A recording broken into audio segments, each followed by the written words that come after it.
of you must be focused on, because that is the kind of life you want for yourself. So I would say that be serious about your work, know what you are going to do, because there are aspects within financial services industry, and I hope we can cover some of them now. And do not ever think that this is a way to become wealthy. I think wealth will follow if you are doing your work right. And if you keep doing it in the right way again and again and again, and don't lose the path along the way. So that's how I would approach it. Great. Thank you so much, Deepti. Jyoti, coming to you, Deepti made a very apparent point about glamour in this market, and if you actually see compliance and back office, they've always been the most non-glamorous profiles in the market, but have been the most important one. And thanks to stricter regulations and more tighter rules and stuff like that, compliance is no longer, backroom activity. It's probably, like one of my old bosses used to say that strategy starts where the law ends. So, for you, what's your thought? How do you see youngsters who want to get into financial markets? What are the things they must look out, and why do you think it's a great time to be in? Sure, thanks Amrish. Thanks a lot for the opportunity, Reena Ben. I think I'll just pick up the theme from what really is playing out from all the other people with me on the panel. To add to all that has been said, and it's something that I think Ashish Bhai mentioned in his speech, the only other important thing that I wanted to add was learning. And I know, Aditya, you mentioned that you're still a student. I think all of us are students. So the regulators are making sure, even Indian markets, we have all these certification requirements. So even I have to clear an exam. There is no concept of grandfathering. So the thing that as students, you'll have to understand is that it's not just that you're studying or you're growing. Each one of us is learning today. Just like we are paying, we pay for, information to flow in quicker, right? Huge fees goes into data, receipt of data from the likes of Bloomberg's fastest information access and those kind of things. I think we are also paying a huge fees for getting information of changes in the regulatory requirements. So again, I think Ashish Bhai or somebody was mentioning that regulations are changing so much. So whilst we may have benefited that we've learned something, and so it will kind of hold us instead for a few years, that's not a reality any longer. And Deena, when you mentioned that, they told you that you should kind of do the whole course again and they'll just give you some leverage. So keep learning. I always tell my team that every day, if you haven't learned on the job, you should not go back home. There should be something that you've learned every day. From a purely compliance perspective, definitely I've been a compliance person all my life. I was lucky to have stumbled into that role, to be very honest, because I started as a lawyer and a company secretary. When I started my career as a compliance person, there was no concept of a compliance officer. And now there cannot be, you won't get a registration unless you have a compliance officer in place. So that's really how it's changed in the last 2 decades. So the only thing that I would like to add is that, like Aditya said, get into the details. Regulatory requirements are very important. Regulations are very critical, of course. There are huge penalties that the regulators are levying for, and it's not just India, right? It's a global phenomena. The hugest cost today for doing any business is they look at the cost of compliance, and by compliance it's not my salary will not even be a dot, or my team salary will not be a dot. It's the cost of meeting the regulatory requirements, which is huge, and that is because the markets are so complex. When you think of why did Lehman happen, right? I mean, you'll have, I'm sure, heard of it so many times. Why did it happen? If you look at it, why it wasn't as if there weren't enough intelligent people sitting there. Of course there were.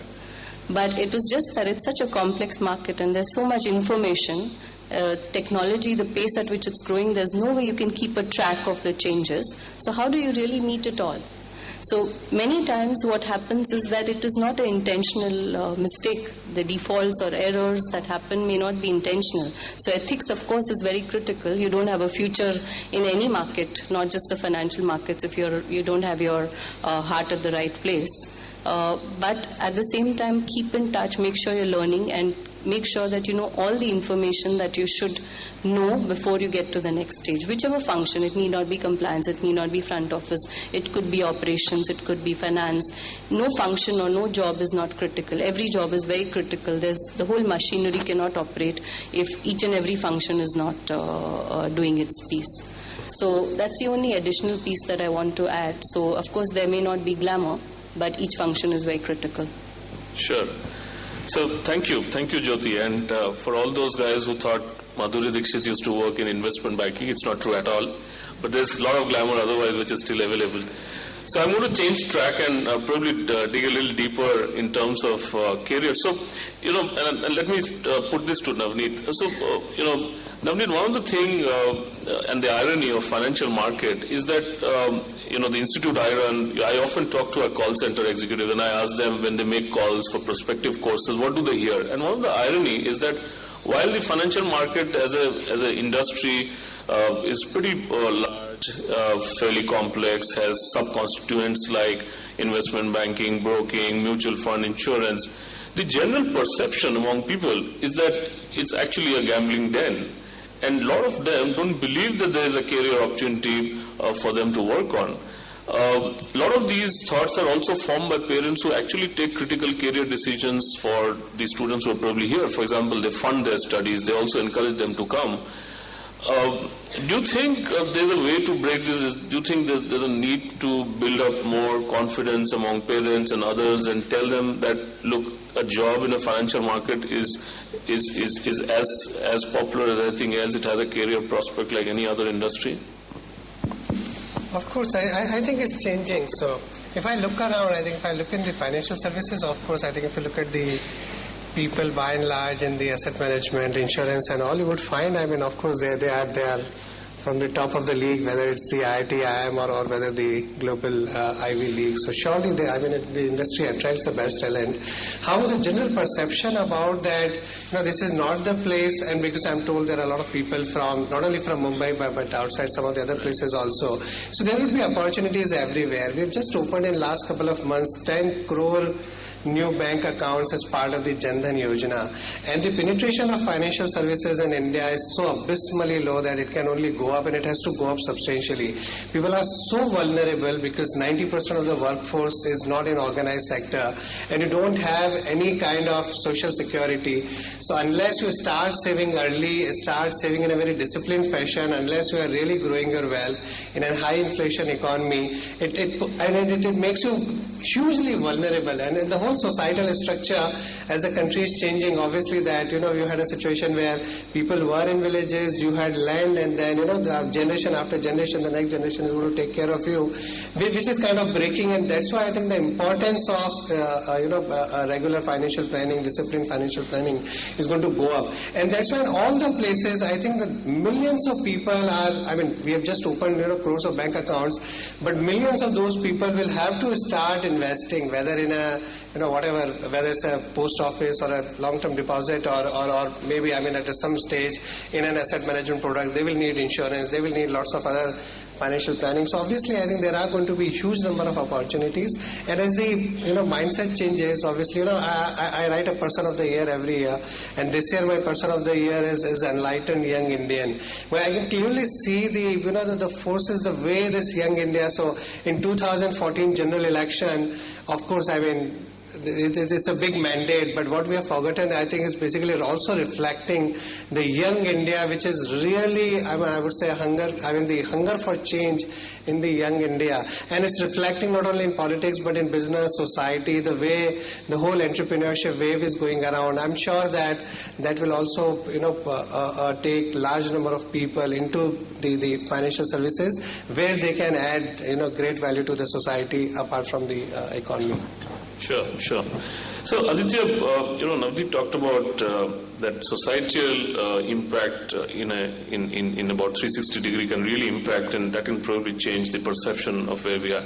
You represent a broking company, and I'm sure when you attract top talent, you walk into an IIM or a top B school, you often find difficulty trying to get them to see value in working in a broking house and how they could add value to their career. How do you think students who are aspiring to get into the market can actually learn by working in broking houses and building up their career from there?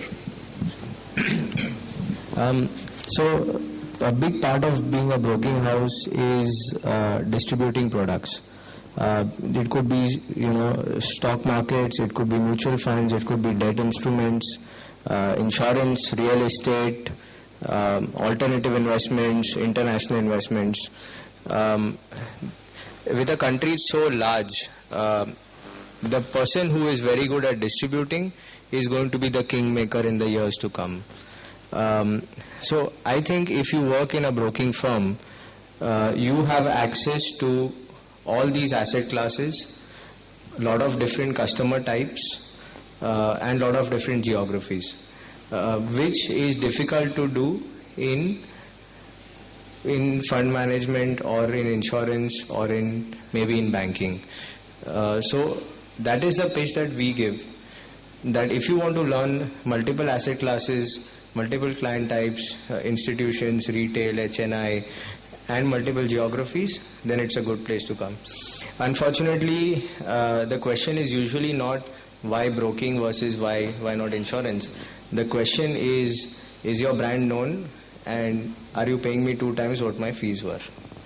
So I think in the last 2 or 3 years we are seeing a slight change in that, because many times people went for brands or the CTC as they call it and ended up doing sales. So there is a change, but I think as I said, the thing we focus on is a complete understanding of the financial markets at one shot is going to be more likely in a broking firm, especially in a retail broking firm, versus being in one particular industry. Sure. So, Deepti, I want to take on from that.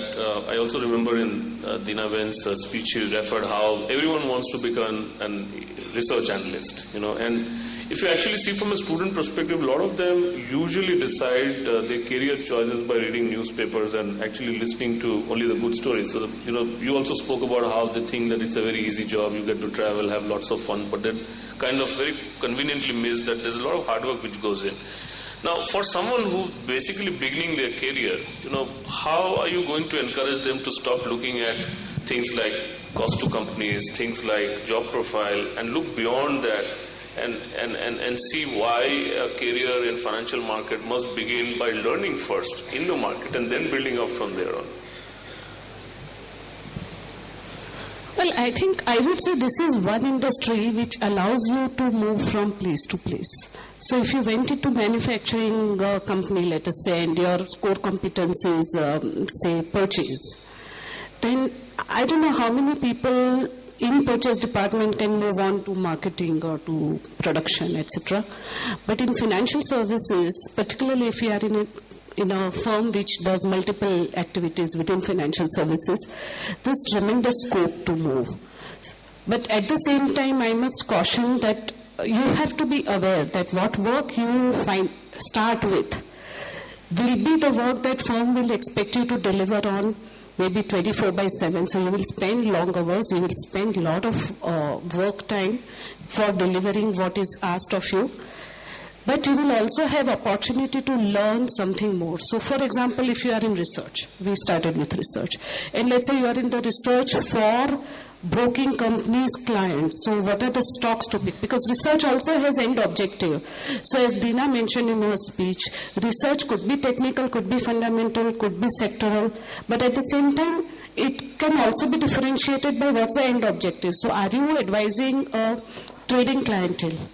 then your research and objective is different versus are you researching for an investment bank where you are researching which company in a particular sector that you are covering is going to need capital or is going to come under stress, and therefore there may be need for their long-term planning, or there may be a really candidate who is best sold, and you go and convince the management that you will not be able to survive in long term. So that's a very different kind of research. But let us say you are doing research of, say, investment bank.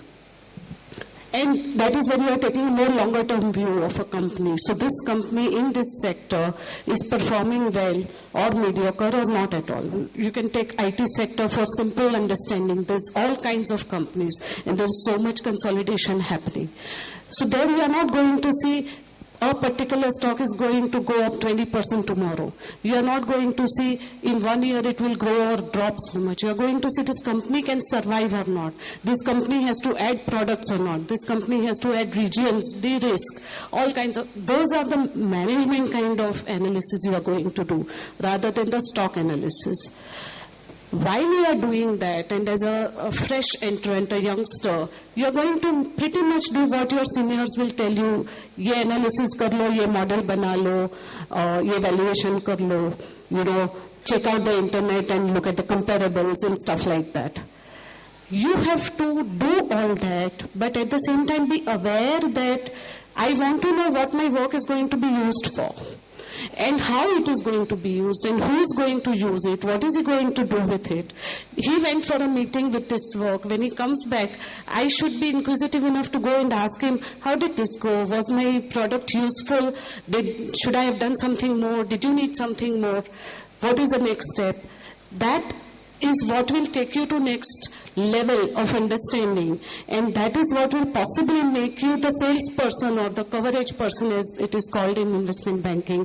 That, okay, I did research on IT company. I did it for maybe 2 years in this manner. I was very engaged in the work I was doing and also with the people who use my work. And thereafter, maybe you will be ready to start taking on assisting these people to go to companies, meet the client along with them, and actually understand how the decisions are made, how the matter is progressed, and then maybe move to becoming a coverage person yourself or becoming an M&A execution person yourself.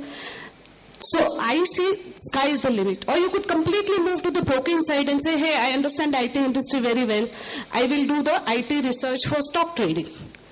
So there you can, across the board, look at options to move on, but that will only happen if you will rise above what you are doing on a given basis, because large organizations work on a silo, as I call it, and this is the Western influence on India since last 20 years or more, where the companies will divide the work areas. So within investment banking, I can today count 6-7 areas within which we recruit people and they keep doing work in that area. To be an investment banker, you need to be aware of all those 7 areas of work. And that will happen only if you are inquisitive, enthusiastic, and action-oriented. You will step out beyond what is given to you and try and learn. And then you will be ready to become a full-fledged investment banker or full-fledged broker or a full-fledged client service person, depending on what appeals to you as you go along. So I would say, once again, this connects with learning, but beyond that, it also connects with the attitude that you have towards your work. And none of the glamour and all come in the picture here, but the glamour follows. The success, the salary increases, the promotions, performance bonuses, all that happens when you are doing work in this manner. Right. So, Jyoti, you mentioned in your earlier chat that you almost stumbled upon this compliance job. But if you actually see it from a student's perspective, there are 3 parts. First is choice of an industry. And now with so much of choice, you can almost become a DJ musician, to a spa operator, to, a health management head. There's so many career options available. The first choice most of the youngsters today need to make is, should I get into the financial market? The second is to identify which sub-segment should I get in. Should I get into compliance? Should I get into front-end sales? Should I get into operations? Should I get into marketing? And then, of course, finding out the relevant course which can skill him for that. Of course, to be a good professional, you need skill, knowledge, attitude, and we can come on to those aspects later on. But at a stage when they're just in college or they're just stepping into a professional world, what are those things they should look out for? Because it appears that they look out for things which actually don't matter. They look out for things like brand name of the institute, companies who visit for placement, cost to company, large alumni members, which probably are not even relevant. They don't matter at all. Yeah, although it's an unfortunate reality, because I was just thinking as everybody was talking that of course we do want to be very encouraging and like everybody is saying, we welcome all of you into the industry. But it's a catch-22, because I was really thinking back that how many new entrants do we have with no experience in my organization? And when you think about it, it'll be probably, I couldn't think of anybody that we took, who's just a fresher. So it's really tough, at least in our kind of market, because one, it's a very competitive market. Why has it become so difficult? Obviously the complexity has increased, but there's been competition has also increased. With the competition and the pace increasing, it doesn't give you any flexibility or time. You don't have the luxury of just thinking and reacting to any requests which may come to your desk, whichever function you're doing, right? That I'll come back to them tomorrow because at 6 o'clock I'm leaving. All those concepts are all gone, right? Because we have everybody will ask us when they want to join, right? Is it a 8:30? What is your working hours? And we always say that it starts at 8:30, but there's no end, right? So, like you said rightly, I agree that you do, as students, have to think through what is your interest area. Be clear that is this the industry that's going to excite you. Like Deenaben said, people come in wanting to be research analysts and 2 years later realize that this is not something that they thought it was going to be, and then come back to do something different. It's very unfortunate. And therefore, the best way to do it is, in fact, doing the courses, right? Because that's the only way you can get there. How do you know what is it really going to be? Read up, study. Because like I said, I stumbled into it, but not in that sense, because I was already a trained lawyer. I was already a company secretary. And the moment I got into a finance company, I did a diploma in financial services to understand what it is. And that was the first year of joining a financial sector company.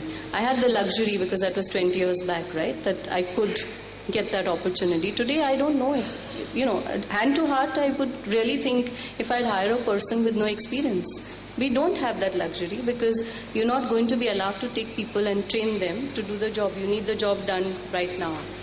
So the best way to do it, do all the certification courses that you can get a handle on. Pick up the area that is of interest. Get to know the product. Try to understand as best as you can. Reach out to your peers in the industry. Wherever you're working, whoever, if this is a sector you want to be into, attend these kind of sessions, get to know the products.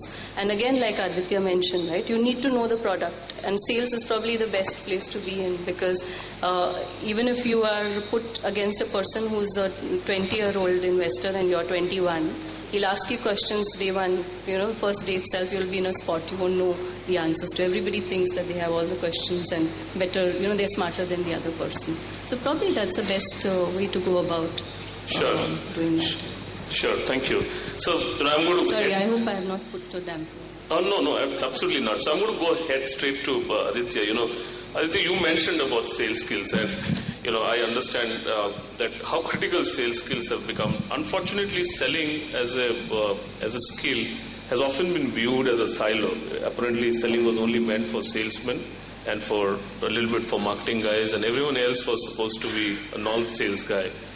I realize that your frustration probably comes from the fact that when you hire someone, they have a large aversion to this job, anything called sales. In fact, I remember in one of our MBA program, we had a job posting in BSc for listing sales. And you will not believe, 99% of people didn't apply for it because they said it is sales. And we finally had to find one intelligent fellow, and we had to actually coach, personally meet and tell them. So a lot of people misuse the word, sales. So my question is, in this world of Facebook where a selfie now is sales, what do you think is the youngsters need to do to build selling skills before they get into the professional world? When I look at today's generation, when I pass by my old college, HR in Churchgate, I see people are far more extroverted than they used to be in my generation as well, which is only 10 years ago. The first and most important attribute you need to have to be good at sales is being extroverted. So I think for today's generation it comes, or it should come far more naturally to build sales. And one thing everyone must realize is that even if you don't want a career in sales, to get a job you still have to sell yourself to your employer. So there is really no escape from sales. It's more hard work, but the potential for supernormal rewards and incentives is also the highest in sales. I don't hear of our guys who work in operations getting crazy bonuses. It's always the sales people who get the crazy bonuses. At the same time, they are the first ones to get fired for non-performance as well. I don't. All I'm saying is try it out. Because if you're going to be a manager of say 10 or 20 people tomorrow, you need to know their jobs, to be able to manage those people. We go crazy trying to explain to our fresher MBAs that it does not justify your salary to do sales. But you must do sales so you understand how to manage a team of salespeople. Unfortunately, a lot of them are not willing to do that 6 months also of jo ragadna kehte hain na, they don't want to do that. Is it also, Aditya, that when we are growing in our business, when the market is enlarging, the larger number of jobs will all be the customer-facing, the front-end jobs, and that's where most of the sales jobs will come by.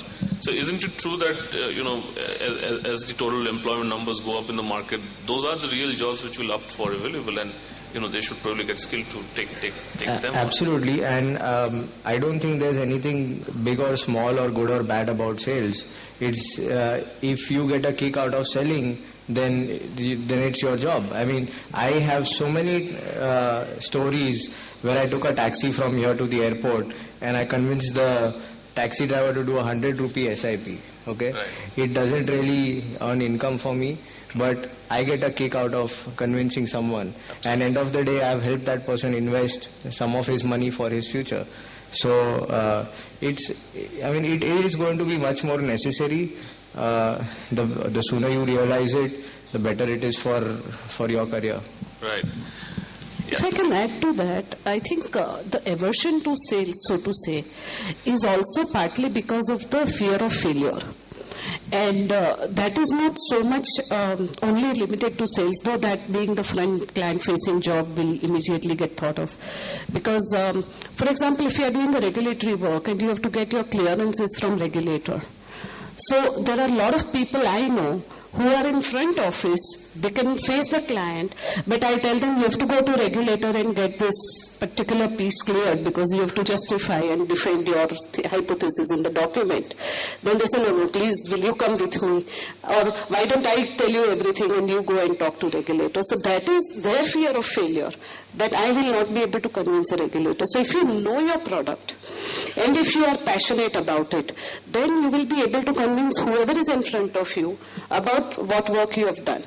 So sales is nothing but that. And more importantly, I think, as Aditya says, you can convince the other person if you totally believe in what you are talking. And I think sales and investment is very simple and easiest thing to do.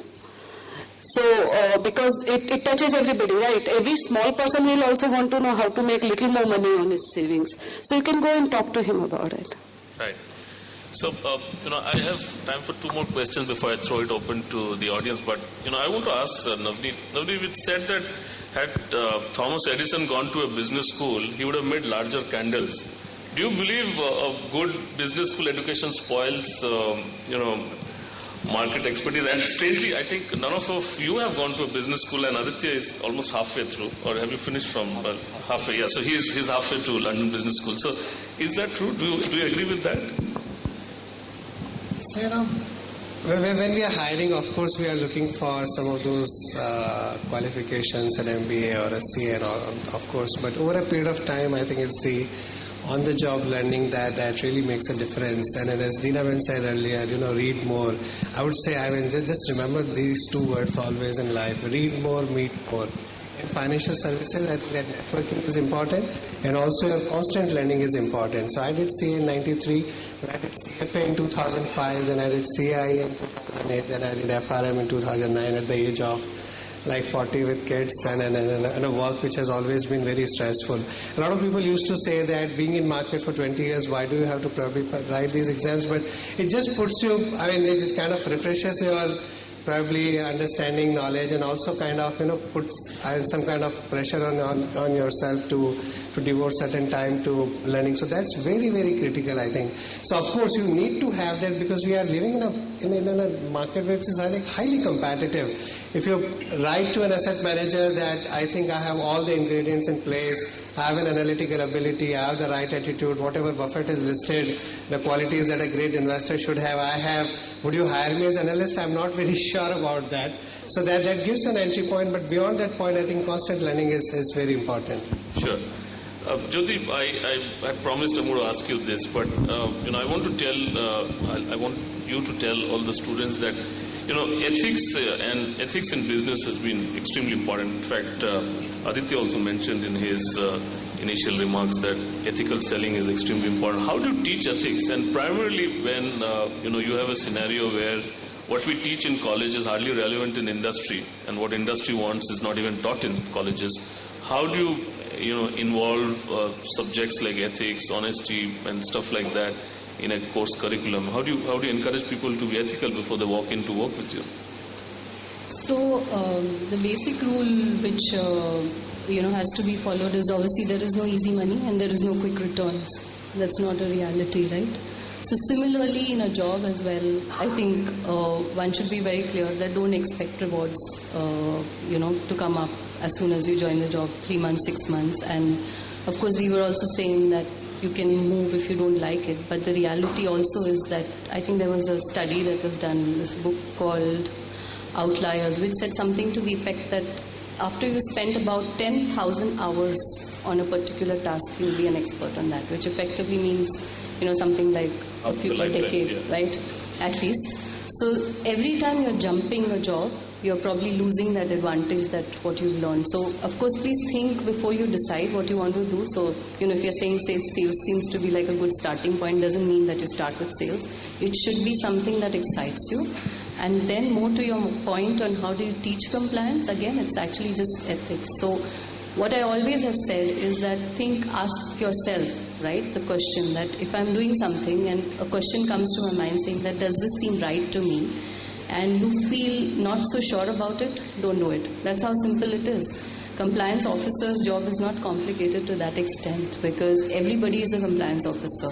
So if there is something that you have a question in your mind that this doesn't seem right, most likely it's not right, don't do it. That's how simple it is. And if you can follow that rule, after that, raise that with the organization, whatever is the function that you have to raise it to. I'm not just talking as compliance then, of course, because if you're a salesperson, talk to your manager, saying that this is the query that has come on a product, and does this seem right, and what do I do with it? Take that up, raise it, escalate it is what we always say. Ask those questions. Whoever it is that needs to be raised, that question has to be raised with, do that. No questions are dumb questions.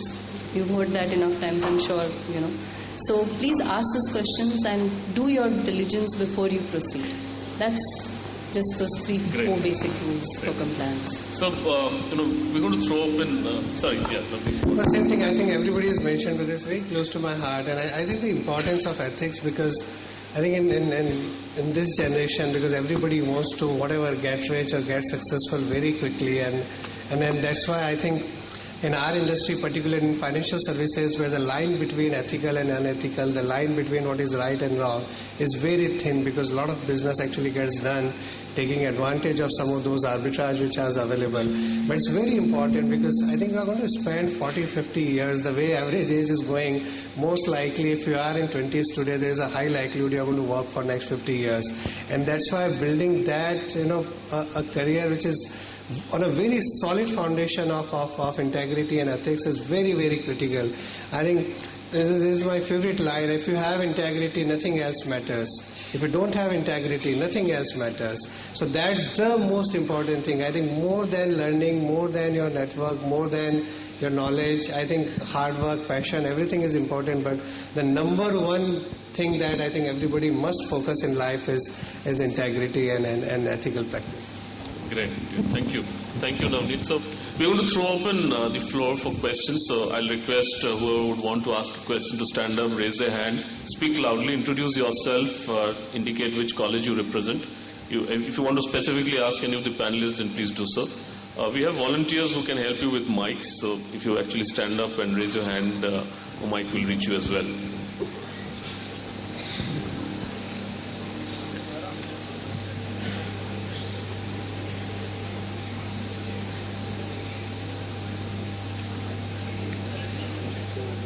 Yeah. Good evening. As being a student, I would like to ask how practically we learn into financial market. Like we study now theoretically about financial market. So as a student, what should we do to get into financial market? How practically we should learn? How should we invest or something?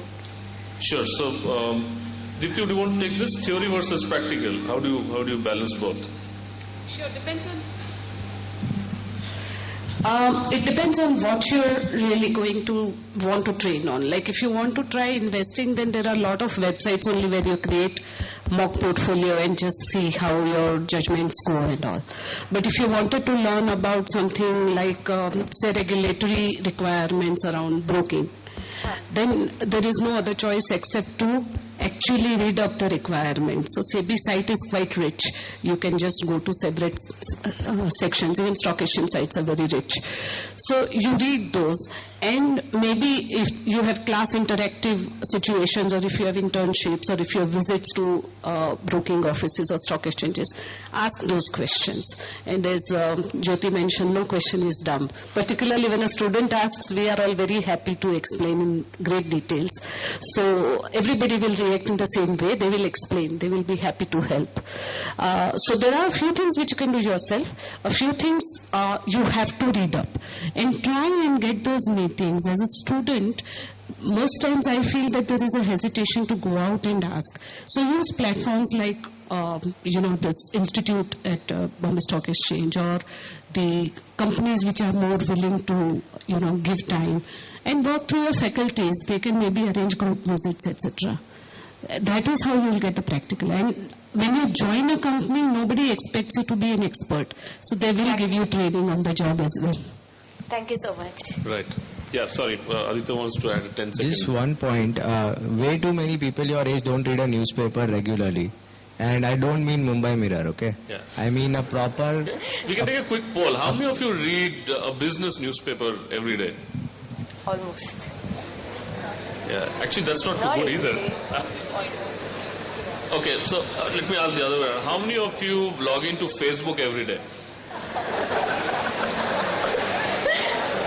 So I think some of the folks who actually regularly check Facebook are not even raising their hand halfway. But because they are on Facebook right now. Yeah, they are actually on Facebook right now. Yeah. So I think you're right. So I think the point is you should begin by at least reading a newspaper.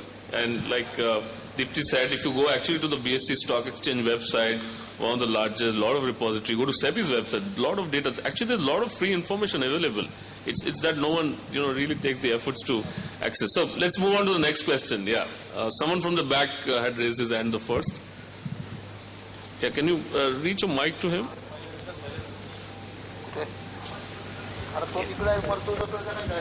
Okay, we'll reach you a mic. In the meantime, we'll take something which is close. Very good evening, sir. My name is Karan Tibrewal. I'm from Hinduja College. My question is related to financial market. Sir, what is the main reason yesterday Sensex has slung 600 points in some couple of minutes? What is the main reason for that thing, sir? Okay, so this is of course strictly outside the subject we are discussing today about careers in financial market. My suggestion is you should take it up with any of the panelists after we finish this. But let's move on to the next one. I just mentioned think long term.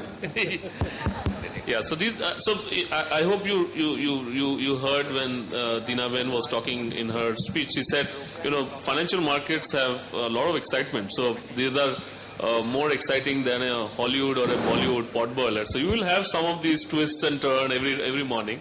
And the trick is, like Navneet was saying, is to look long term and don't get too much sweat with short term.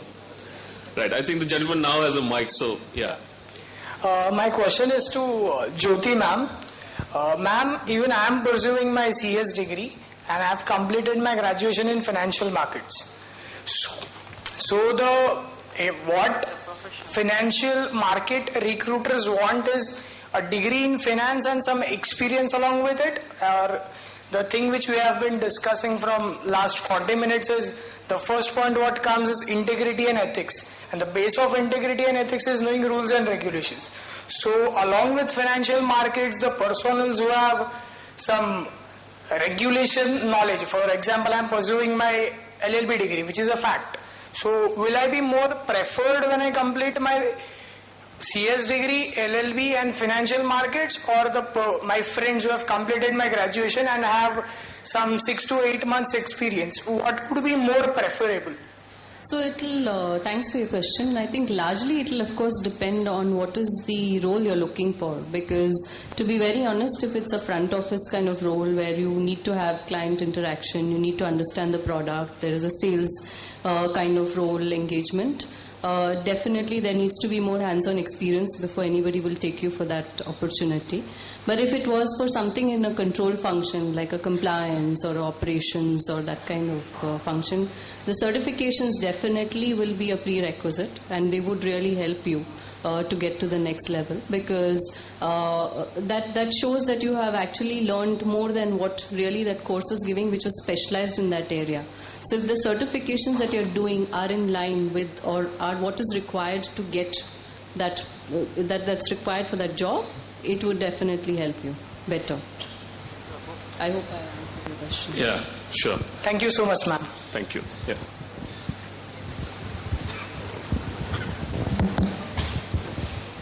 Hello, my name is David Shah.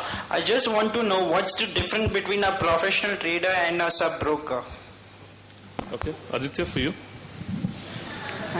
A professional trader is usually a customer of a broking firm who uses his knowledge of the markets to earn a living full-time through the stock markets. A sub-broker is an authorized person who acts as a franchisee of the broker and gets customers for the broking firm. So he is a service provider, whereas a professional trader is trading for earning his own income. Okay. So, Aditya, this question might sound actually quite dumb, but the fact is, are we jargonizing too much in our market? Because a lot of students may not even figure out different job roles they apply for. So they look at keywords like research, vice president, analyst, and they say, this must be a great job, let's apply. Most important is sales and sales trading. Yeah, so there is a lot more jargon which has come these days. Like for example, my grandfather still calls it a bolt, instead of neat or keat or now or whatever we have. There is a lot of jargon, but I think that happens in pretty much any industry. And kids these days are very used to abbreviations, especially while chatting. So I don't think it's such a big deal though. True. Thank you. Yeah. Can we take some questions from this side? Okay, we'll go to the gentleman from the back. Can you tell me the difference between the investment research analyst and what is their role? How it is different from investment banker? Because as in both are researching for the best. Is it for someone specific? No. Navneet, do you want to answer it? If you want to answer. So the investment, the research analyst could be in an asset management firm, could be in a broking firm, could be in an investment banking firm, and a person, who's analyzing companies, who is either analyzing macroeconomy as an economist or analyzing industries. So I think he sees the research analyst. Investment banker is a more generic term. Anybody who's working in investment banking. What an investment banker does is basically raising money for the companies through various means. So either you are a public issue or you are placing it, I mean, the equities or the debt instruments with institutions or through some other sources. Also advising companies on corporate finance like mergers and acquisition, the restructuring of the balance sheet, capital restructuring, so on and so forth. So investment banker is a very generic term. Anybody who's working in an investment bank, and I told you what an investment bank is all about. And a research analyst could be in any firm. So either maybe he's doing, so in our asset management firm, we have research analysts who suggest fund managers what to buy, what not to buy. Similarly, a broking firm will have a research analyst who will advise the clients in terms of the stocks they should look at. Similarly, even an investment banking firm may have a research analyst who's basically helping the investment bankers in terms of advising the companies or their clients. Right. So we'll take another 2 questions. So hello everyone. I'm here. Okay. Sorry. Yeah. Hello everyone. I'm Nizam College. My question is, sir, actually I just want to know if someone is a fresh graduate, what is the way of entering into the booking industry? Do I pursue a postgraduate diploma? How do I go about it?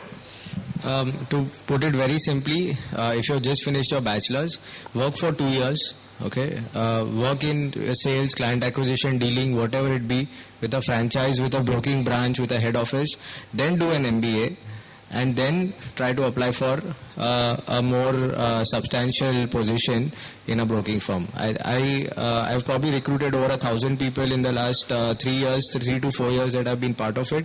I never look at the MBA. I never look at the degree, how much percent he got in maths or whatever. I look at maturity, I look at curiosity, and I look at a can-do attitude. That only comes when you have spent some time in the real world working. So I always would advise to have a gap between your bachelor's and your master's, but also do your master's and then have expectations of getting a serious, well-paying job in a broking firm. Right. So we have a gentleman on the first row.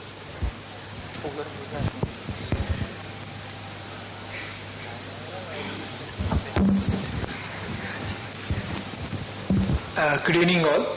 I am Krunal. I am having close to 9 years experience in IT industry and worked close to 5 years of that in BFSI domain, which is the largest customer of IT, and I worked in abroad.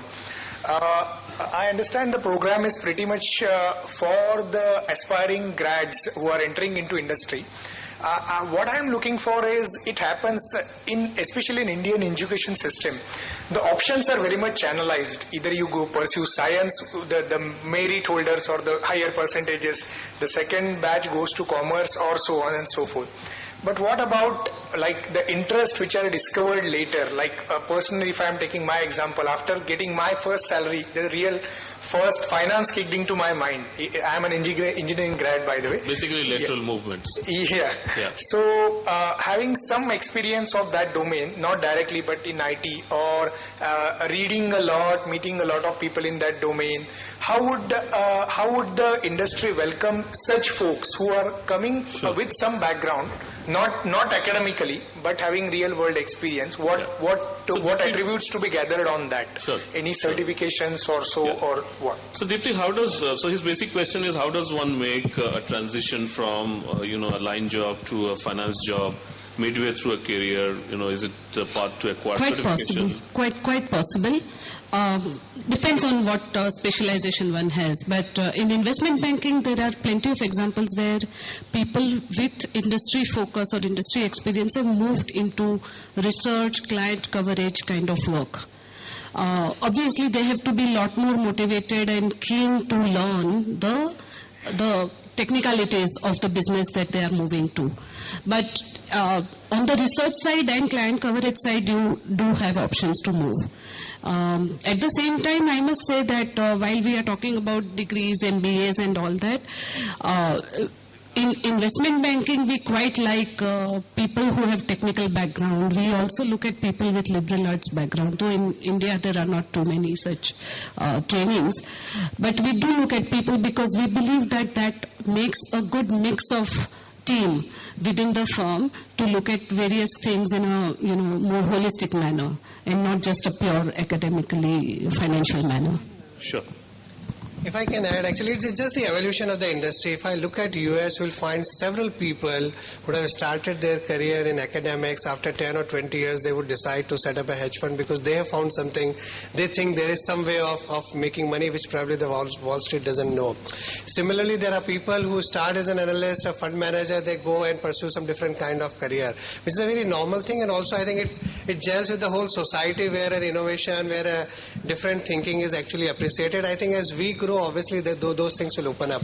Another interesting aspect, I believe that in next 10 or 20 years, technology is going to play such a big role in our industry that lots of jobs today, as you think of financial services, a typical analyst, broker, sales guy, will actually become a core technology job where actually your knowledge, domain knowledge of what finance means doesn't really matter that much. The number of people who will be hired in some way, something to do with the technology may actually be higher than maybe the frontline analyst or the frontline fund managers. And I give you a classic example. Alibaba.com in China, without any experience in financial services or asset management, in last 1.5 years has got more number of clients in a money market mutual fund, a simple product, than all the mutual funds in China put together in 25 years. That's the power of Alibaba.com. And I won't be surprised that some of these kind of things happen here, because I think the whole wave of digitization can really disrupt the financial services in a manner where lots of people, if you have something, an innovative idea, I'm told that somebody in Bangalore has set up something like zerodha.com or something. You just pay 20 rupees and you trade as much as you want. And there will be different kinds of people who will do different things, because it's not a rocket science. It's a very simple thing. As Buffett says that, IQ beyond 120 or something could be a liability in my business. So, and there will be a lot of other people who come from different streams. They will bring different kinds of perspective, and probably there could be a lot of opportunities. Yeah, absolutely. Algo trading is one of them. Mathematics scholars started algo trading. Right. So we'll take one final question and wrap this. So, okay, whoever reaches the mic first will take the question. Oh, you have a mic already, so we'll take the question here. My question is for Jyoti ma'am. Ma'am, I like to start my own investment firm. As you told, there's a lot of regulatory environments. So where do I start? We have SEBI, we have BSE and other stock exchanges. We have RBI as well. So what is the basic research needed to start an investment firm?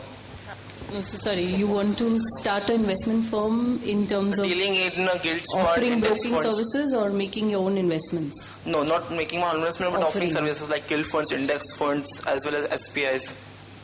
So I think you will have to have a full setup. You will have to employ people for all the various functions that are required, the control functions. Where you will have to start is, of course, getting the necessary registrations, and qualified people will be required. There will be all SEBI, in fact, if you're talking about more of the securities market, definitely requires at least 2 people with 2 years experience minimum, in the particular industry if it's broking. So there will be a lot of those kind of things. What you could probably do is just go to the SEBI website, see which is the application form for a broking license, and that's a good starting point. It will tell you everything that you need there before you start that. Is there any kind of diploma offered by the Internal Merchant Chamber to if so you have a heads-on idea on the regulatory environment? I don't think there's anything which IMC offers, but definitely there's BSE, there's NISM offers the national. You should visit the website and Yeah, there's the National Institute for Securities Market, which offers the certifications that you have to in any case clear before you get the license. So. Right. Thank you. Right, so I'm afraid we've run out of time completely. There's an exciting second panel coming up for discussion, and I guess we have a quick break in between where you can network and connect with some of us. So thank you very much for being here, and like you would have heard in this session that financial market are an exciting place to be in, and not only can you build a career, but there's also a place where you can create a professional life. So thank you very much, Jyoti, Navneet, Aditya and Deepti. Pleasure to have all of you, and look forward to interact again. Thank you.